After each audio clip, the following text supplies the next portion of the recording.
Hello, this is Fred Rowe from Bright Fly Fishing Guide Service. I've been teaching, guiding, writing, and lecturing on fly fishing since 1982.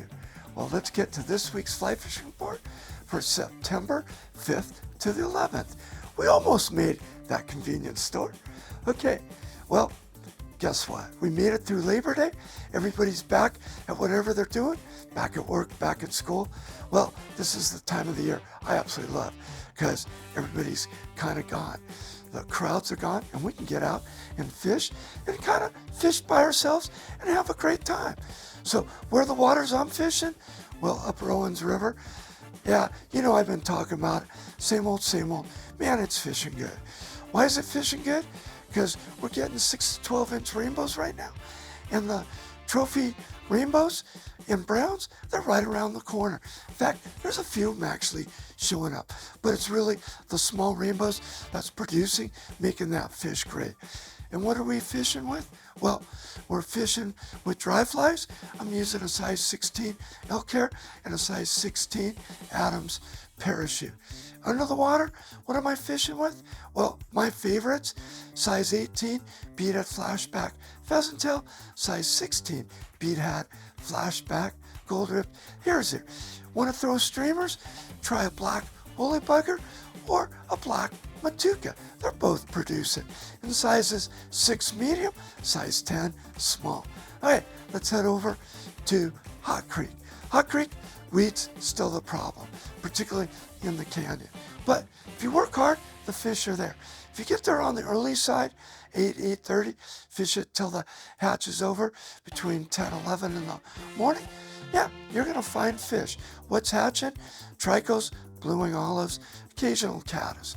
So the tricos, size 22, trico spinners, size 22, female trico parachutes. Blue-wing olives, size 20, parachutes. And then for the caddis, use size gray, size 20, and I like elk hair caddis, and I like parachute caddis. Okay, let's head to Crawley Lake. Well, it's getting to that time of the year where I like to get out there, particularly in my float tube, or walk the banks, work in the weed beds. And what am I throwing? Full sink line. And then what am I throwing on that full sink line? Well, I'm throwing perch fry. Yeah, the perch spawn in the spring and the fry are up big enough and the trout are feeding on them, and that's what we're imitating. We're using balanced leeches, matukas in sizes 10s and 12s. Fish those in and around the weed beds and you're going to be shocked at what's going to grab those flies. For the guys that are out there in the boats, float tubes, and in the kayaks, yeah, keep midging. That's working great too. Same old, same old. We're using tiger midges, gray midges. We're using zebra midges, blood midges, albino midges, fishing them 3 inches to 3 feet off the bottom, depending what time of the morning you're out there fishing them. Okay, let's head down the hill. Lower Owens River. Yeah, still at 600, fishing tough. Quick reminder from the lower end of Pleasant Valley Campground to 5 Bridges, it's catch and release only. Below the bridge, you can fish all the bait you want.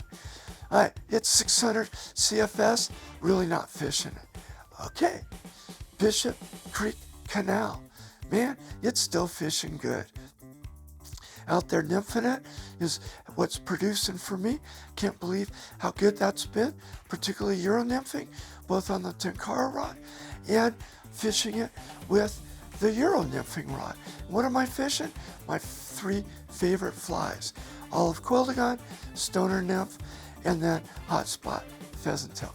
Well, this has been Fred Rowe from Bright Fly Fishing Guide Service, bringing you this week's fly fishing report. I can be found on Instagram, Facebook, and of course on lpptv.us. And don't forget to come join us every Tuesday at Mahogany Smoked Meats.